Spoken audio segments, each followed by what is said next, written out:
Treći svjetski rat, iako ne traje toliko dugo, već ima i mesta velikih bitaka i da ne dužim, odmah posle Mariupolja pojavljuje se i bitka za Bahmut kao jedan višemesečni ratni napor sa obe strane, sa ove ukrajinsko-angloameričke i sa ove ruske, da se nipošto ne dopusti da Bahmut ili Artjomovsk ostane u tuđim rukama. Ruska vojska oslobađa svoje staro istorijsko mesto, a ukrajinska vojska se trudila doslovno do poslednjeg da to mesto nekako sačuva. Zelenski je odredio da se Bahmut ne sme izgubiti, ali kao i u slučaju Mariupolja to se ipak dogodilo. Vrlo je neobično to što se Bahmut ne zove Zelenskoje ili Putingrad, tako da nema onih razloga koji su ranije branili Leningrad ili Stalingrad od potencijalne predaje. Ali ipak se desilo da to budu ključna mesta na kojima se pokazuje snaga te dve vojske i nagoveštava budućnost i kraj samog rata.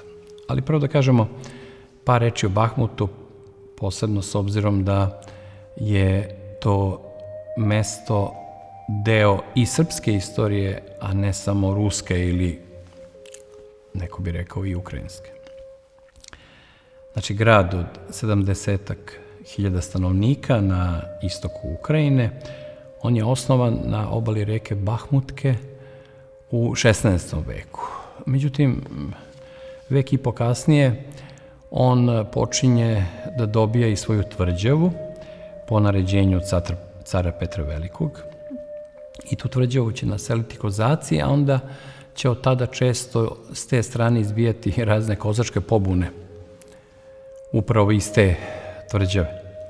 On se nalazi iz puta od Harkova prema ruskom Rostovu na Donu. Tamo sam i bio prošle godine na putu prema Donjecku kao međunarodni posmatrač prilikom referenduma tamošnjeg naroda o priključenju Ruskoj federaciji, pa sam svim ovim putevima i lično prolazio. A tokom najnovije bitke ovde je ostalo tek nekoliko hiljada civila u tom žrvnju smrti. A to se sve događa neposredno posle Soledara, gde su Ukrajinci izgubili isto tako jako mnogo elitnih vojnika. Srpska istorija Bahmuta seže u polovinu 18. veka, u trenutak kada srpski graničari iz Austrije prelaze u Rusiju, ne pristajući da promene veru i da postanu rimokatolički oficiri i branioci onoga što je suština Austrijskog carstva, duhovna suština. Oni su pristali da je fizički brane od Turaka, ali ne i da postanu njen rimokatolički duhovni deo, neka vrsta Vatikanske garde u sred Austrije. To nije dolazilo u obzir i oni su polovinom 18. veka prešli.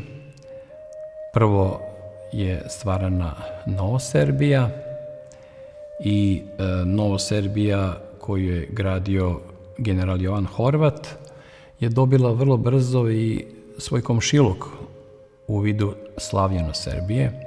Naime, Srbi koji su došli zajedno, tamo su se razdvojili, nisu se složili, onako po srpski i komšijski, pa je stvorena posebna oblast Slavljeno-Serbija uz Novosrbiju i ona je trajala 11 godina, ali to je 11 slavnih godina, nezaboravnih godina srpsko-ruskih odnosa od 1753. do 1764. godine, kada je rasformirana i Slavljeno-Serbija i Nova Serbija. Taj granični lanac, ta oblast, je osnovana od strane husarskog pukovnika Rajka Preradovića i austrijskog potpukovnika Jovana Ševića. obojica Srba, oficira koji će postati ukazom carice, postaće i ruski generali. Tamo će osnovati nekoliko samostalnih husarskih pukova, iz kojih će na kraju proizaći onaj slavni bahmutski kozački puk, s tim što Preradović kao svoj centar zadržava upravo Bahmut, a Šević odlazi u Luganj. To koliko je sve to ozbiljno zamišljeno i koliko su Srbi mislili da će tamo ostati, najbolje svedoči i 30-ak novih crkava koje su upravo u to vreme podizane i ta oblast će kasnije biti deo Novorusijske gubernije. Ali mi sve to pamtimo po nečem apsolutno aktuelnom, a to je jedna od najkrvavijih bitaka u novijoj istoriji Evrope. To su bile teške ulične bitke gde je 60.000 Rusa napadalo da oslobodi grad koji se utvrdio i njega je branilo 80.000 Ukrajinaca. Te dve vojske su se sudarile i zatvoren je obruč i krenulo se borbe prsa u prsa, borba za svaku ulicu, za svaku zgradu i to je bila prava klanica. Tako da svaki učesnik te borbe može sebe da kaže da je heroj svog naroda.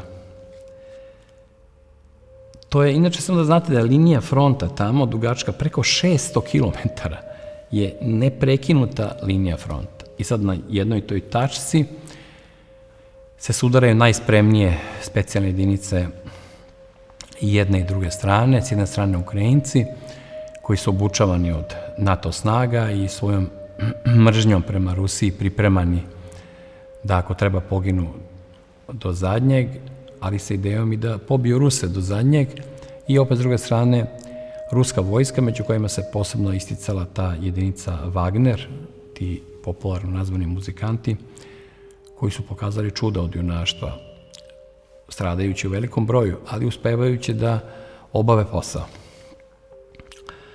Bio je to vrtlog, jedan pravi orkan, uragan koji usisava ljudske živote. Svakog dana. Brda leševa. Na ukrajinskoj strani su bili vojska, policija, pogranične službe, nacionalna garda, strani dobrovoljci i plaćenici. Međutim, nisu uspeli da odbrane ono što im je zadato komandom Zelenskog i onih koji govore kroz njega kao trbuhozborca.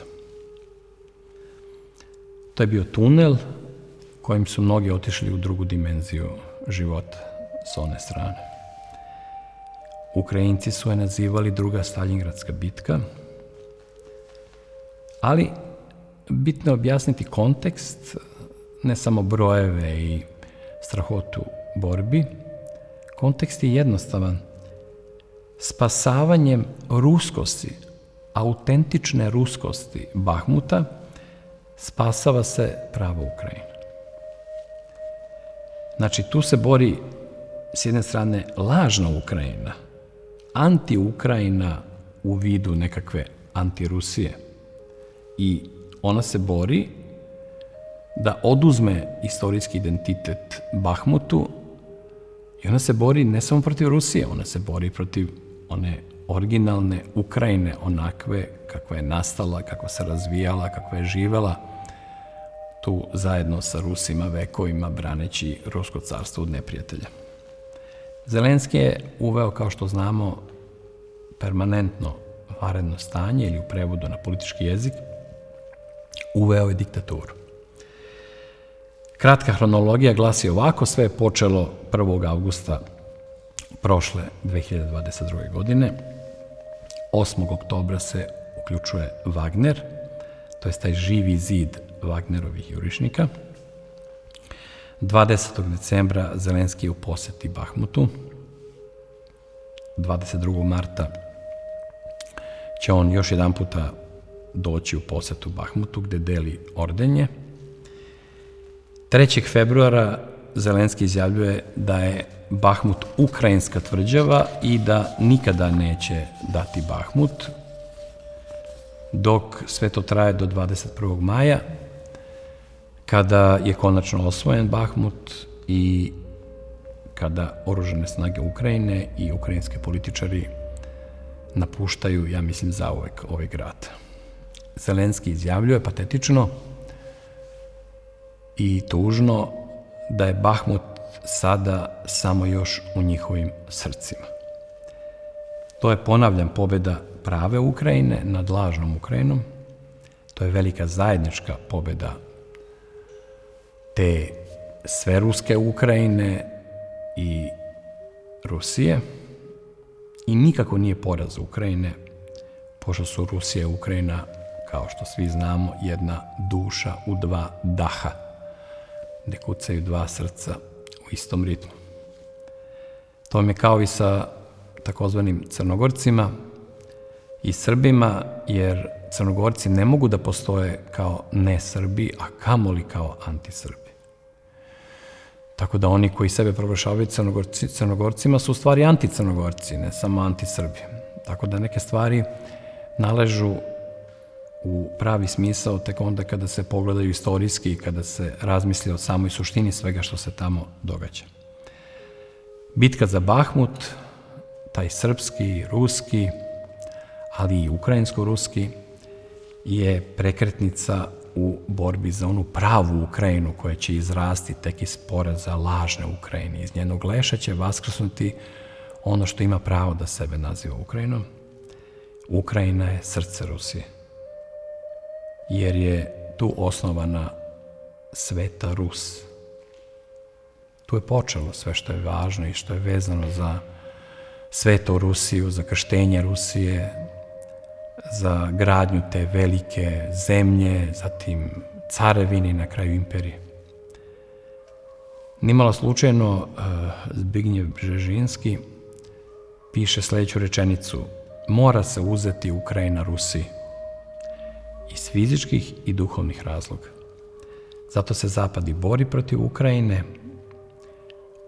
Oni time ubijaju dve muve istim udarcem, šalju Rusiju protiv Rusije, ukrajinsku Rusiju protiv ruske Rusije. I uložili su skoro 200 milijardi dolara do sada pomoći kijevskoj hunti, kijevskom režimu, koji pokušava da im pomogne u tom slabljenju čitavog ruskog naroda i stvaranju podela koje bi na kraju trebale da rasparčaju ne samo ovaj deo, već i čitavu Rusiju od njenog zapadnog do njenog krajnjeg istočnog dela. Tako da je borba za Bahmut borba i za dušu čitavog ovog prostora. To je borba za Rusiju i borba za čovečanstvo.